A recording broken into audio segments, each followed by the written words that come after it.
So in today's video, I'm just going to be doing a quick little demo showing a couple of different methods in order to polish up gloss black plastics, which are commonly found on B-pillars. This type of plastic marks notoriously easily, so I'm going to be comparing a couple of different ways to try and improve the finish, one using a machine and the other just working by hand.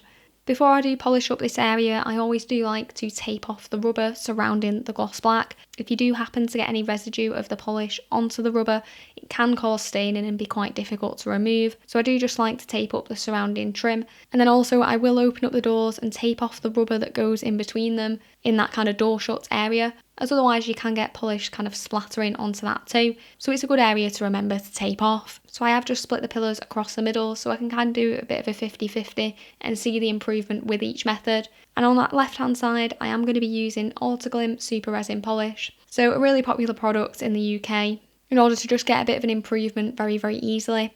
I have a video of this using it on paintwork too, but I thought it'd be interesting to see how it did on gloss plastics.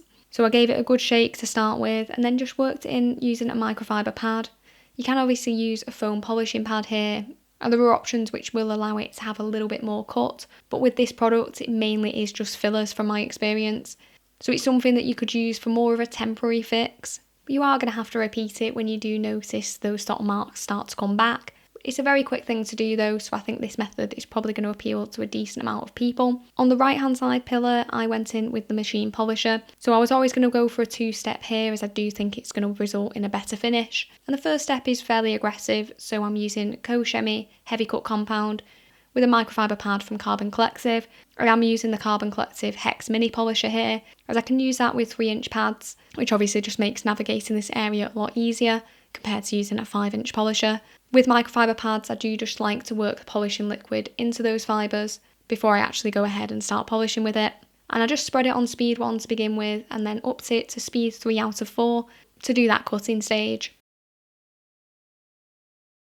To wipe off the residue, I went in with an Eaglet by the Rag Company. This is the same as an Eagle Edgeless 500, so it's that very plush kind of towel. As if you use anything kind of less optimal here, the towel can actually mar the finish up quite easily and undo all the polishing that you've just done. The only snag with these super plush towels is it can sometimes leave lint, but you just have to be fairly patient with it and basically just don't put any pressure down, just very lightly kind of dust over that surface and it should pick up most of those fibres. Now here on that left hand side you can see a before and after of Super Resin Polish at this stage. So I haven't used a panel wipe solution yet, as I wanted to show what it looked like with those fillers in place. And I could definitely see quite a decent improvement. There were deeper marks still left in, those deeper scratches, but overall there was an increase to the clarity. On the right hand side, hopefully you can see that the deeper marks have gone. However, there is a lot of marring left on the surface. This is to be expected, particularly when using a microfiber pad, and it leaves that kind of hazy appearance, so was always going to need a second step in order to refine that out and bring back that clarity. So for this second step, I went in with Co-Chemie Fine Cut on their purple microcut foam pad. I do quite like this combination, as the foam pad is quite gentle, so shouldn't mar the surface. And Co-Chemie Fine Cut, of course, has a little bit more cut than their microcut, which is their finishing polish, but it does still finish really nicely as well, so I generally don't need to follow this up with any further refinement.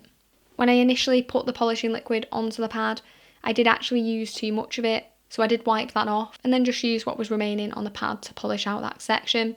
I've found if I do have too much polishing liquid on the pad, it can affect how easy it is to kind of finish out the panel. And of course there's always going to be an increased risk of splatter too, so wiping off that excess definitely helped here. I followed up after this using a panel wipe solution. Here I'm just using the Armour Detail Supply one.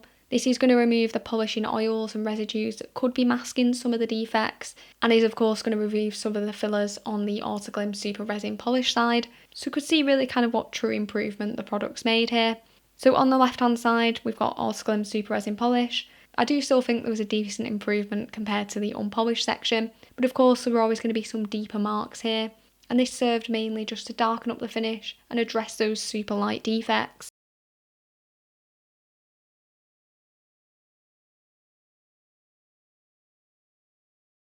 On the machine polish side, hopefully you could see that it finished out pretty nicely. That marring from the microfiber pad had gone, and most of the heavier defects had also gone, so I was pretty happy with the overall finish here.